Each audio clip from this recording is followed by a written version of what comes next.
TLP का इस्लामाबाद की तरफ लॉन्ग मार्च का मामला। रावलपिंडी ट्रैफिक पुलिस ने इस सिलसिले में इंतजामात मुकम्मल कर लिए। मरी रोड को मरहीड़ चौक से फैजाबाद तक दोनों साइडों पर कंटेनर लगाकर मुकम्मल तौर पर बंद कर दिया गया। मरी रोड किसी भी किस्म की ट्रैफिक के लिए मुकम्मल तौर पर बंद। आपको अपडेट कर रहे हैं TLP का इस्लामाबाद की तरफ लॉन्ग मार्च करने का फैसला। रावलपिंडी ट्रैफिक पुलिस ने इस सिलसिले में इंतजामात मुकम्मल कर लिए। मरी रोड को मरहीड़ चौक से फैजाबाद तक दोनों साइडों पर कंटेनर लगाकर मुकम्मल तौर पर बंद कर दिया।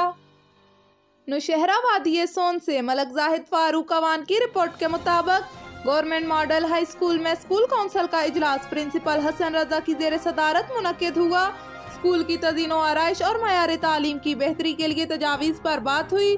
प्रिंसिपल हसन रजा ने कहा कि हुकूमत पंजाब ने स्कूल काउंसिल्स पॉलिसी बनाई ताकि स्कूल काउंसिल के मेंबरान अपनी जिम्मेदारियां ऐसे तरीके से सर अंजाम दे सकें। उन्होंने मेंबरान को स्कूल काउंसिल के माहाना इजलास में लाजमी शिरकत की ताकीद की।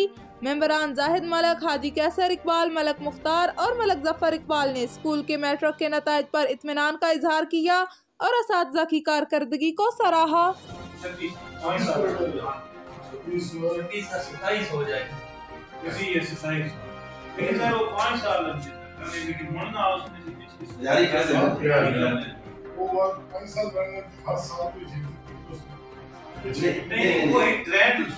वो तो ग्रैंड 1926 की उसकी ये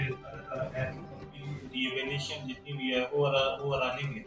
इसको जो है हम यहाँ पे फंक्शन करें, अपने सियासी नुमाइंदे जो हमारे MP साहब हैं, MLA साहब हैं, जो हमारे महकमे के अफसरान हैं, उनसे ये हम रिक्वेस्ट करेंगे। हरमैन शरीफ में 1.5 बरस बाद समाजी फासले के बगैर पहली नमाज जुम्मा अदा।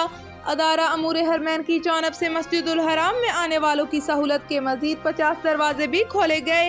वजारत दाखिला की जानब से हरमैन शरीफ में आने वाले ज़ायरीन और वहाँ काम करने वालों को मास्क इस्तेमाल करने की हदायत की गई है, जबकि इंतज़ामिया की जानब से हरमैन में मुस्तकिल बुनियादों पर सैनिटाइजिंग का अमल जारी रहता है। इसके अलावा जगह जगह सैनिटाइजर की बोतलें भी मौजूद हैं। हरमैन शरीफ में सिर्फ इन्हीं अफराद को जाने की इजाज़त है जिन्होंने वैक्सीन की दोनों खुराकें लगवा ली हैं। आपको अपडेट कर रहे हैं, हरमैन शरीफ में 1.5 बरस बाद समाजी फासले के बगैर पहली नमाज जुम्मा अदा कर दी गई।